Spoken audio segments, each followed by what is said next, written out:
नमस्कार हरि प्रेमियों, आपका हमारे YouTube चैनल में स्वागत है। हरि प्रेमियों, कैसे हैं आप? उम्मीद है आप सब अच्छे होंगे। आइए आज का प्रसंग शुरू करते हैं। आज का प्रसंग है पद्मनी एकादशी कब है, शुभ समय क्या है और व्रत कथा क्या है। हरि प्रेमियों, उससे पहले अगर आप हमारे चैनल पर नए हैं तो प्लीज़ चैनल को सब्सक्राइब ज़रूर कर लीजिए और बेल आइकॉन को ज़रूर दबा लीजिए ताकि आप तक हमारे सारे नोटिफिकेशन पहुंच सके। हरि प्रेमियों, आपका एक भी सब्सक्राइब हमारे लिए बेहद मायने रखता है।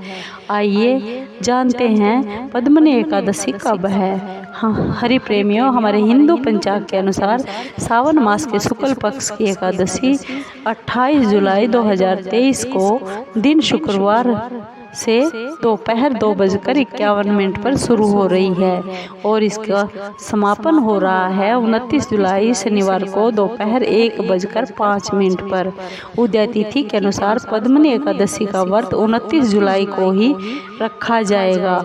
यह दिन शनिवार ही होगा। पद्मनी एकादशी का व्रत का पारण समय रहेगा 30 जुलाई द्वादशी के दिन सुबह 5:41 से लेकर सुबह 8:24 तक पारण किया जा सकता है। हरि प्रेमी, मल मास यानी अधिक मास में होने के कारण इस एकादशी का महत्व बहुत ही अधिक बढ़ जाता है।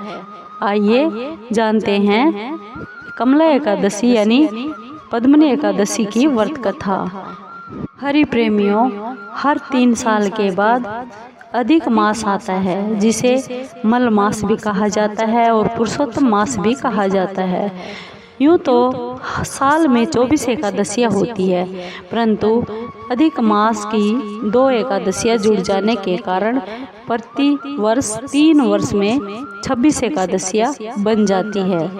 मल मास में परम एकादशी और पद्मनी एकादशी का व्रत रखे जाने का बहुत ही महत्व है क्योंकि यह 3 साल बाद आती है।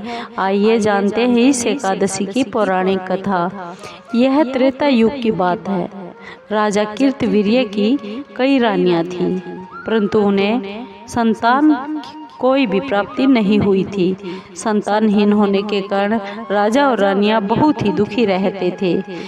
एक दिन संतान की कामना से राजा और रानी के साथ जंगल में तपस्या करने के लिए चल पड़े और कहते हैं कि तपस्या करने से राजा की हड्डियां ही बस शेष रह गई थी। बिल्कुल कंकाल जैसा शरीर हो गया था। फिर भी तपस्या का कोई भी परिणाम नहीं निकला। तब रानी ने अनसुईया माँ से इसका उपाय पूछा। अनसुईया माँ ने रानी पद्मिनी से मल मास के बारे में बताया। उसने कहा कि मल मास में 32 माह के बाद आता है और सभी महीनों में सबसे महत्वपूर्ण महीना माना जाता है। उसमें शुक्ल पक्ष की एकादशी का व्रत करने से तुम्हारी सभी मनोकामनाएं जरूर पूरी हो जाएगी। श्री हरि विष्णु प्रसन्न होकर तुम्हें संतान की प्राप्ति अवश्य करवाएंगे। पद्मनी ने माल मास के शुक्ल पक्ष की एकादशी का व्रत विधि और विधान से किया। इससे प्रसन्न होकर भगवान विष्णु ने उसे पुत्र रत्न की प्राप्ति का आशीर्वाद दे दिया। उस आशीर्वाद के कारण पद्मनी के घर एक दिव्य सुंदर बालक ने जन्म लिया जिसका नाम कीर्तवीर्य रखा गया। पूरे संसार में उनका जैसा कोई भी बलवान नहीं था। भगवान श्री कृष्ण ने भी यह बताया कि मल मास की पद्मनी एकादशी की व्रत कथा जो भी सुनते हैं उनको वैकुंठ की प्राप्ति जरूर होती है। भगवान श्री कृष्ण ने अर्जुन को इस व्रत की कथा भी बताई थी।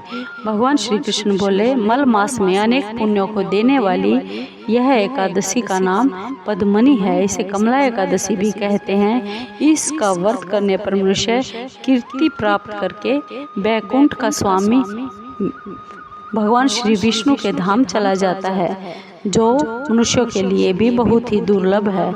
यह एकादशी करने के लिए 10वीं के दिन व्रत का आरंभ करके कांसे के पात्र में जौ और चावल आदि का भोजन करे तथा और नमक ना खाए। भूमि पर सोए और ब्रह्मचर्य व्रत का पालन करें। एकादशी के दिन ब्रह्म मुहूर्त में शौच आदि से निवृत्त होकर दंत धावन करे। जल के 12 कुल्ले करने पर शुद्ध हो जाए और सूर्य उदय होने के पूर्व उत्तम तीर्थ में स्नान करने जाए। इसमें मिट्टी, तिल तथा गोबर, कुसा, आंवले के चूर्ण से विधि पूर्वक स्नान करें और श्वेत वस्त्र धारण करके भगवान विष्णु के मंदिर में जाकर पूजा अर्चना करें। वो भी इस व्रत को करता है, कथा को सुनता है, वह मेरे धाम यानी विष्णु लोक को ही प्राप्त होते हैं। हरि प्रेमियों, आपको ये एकादशी व्रत कथा कैसी लगी? अगर आपको अच्छी लगी हो तो प्लीज़ चैनल को सब्सक्राइब कीजिए, लाइक कीजिए, शेयर कीजिए और कमेंट ज़रूर कीजिए। धन्यवाद दोस्तों।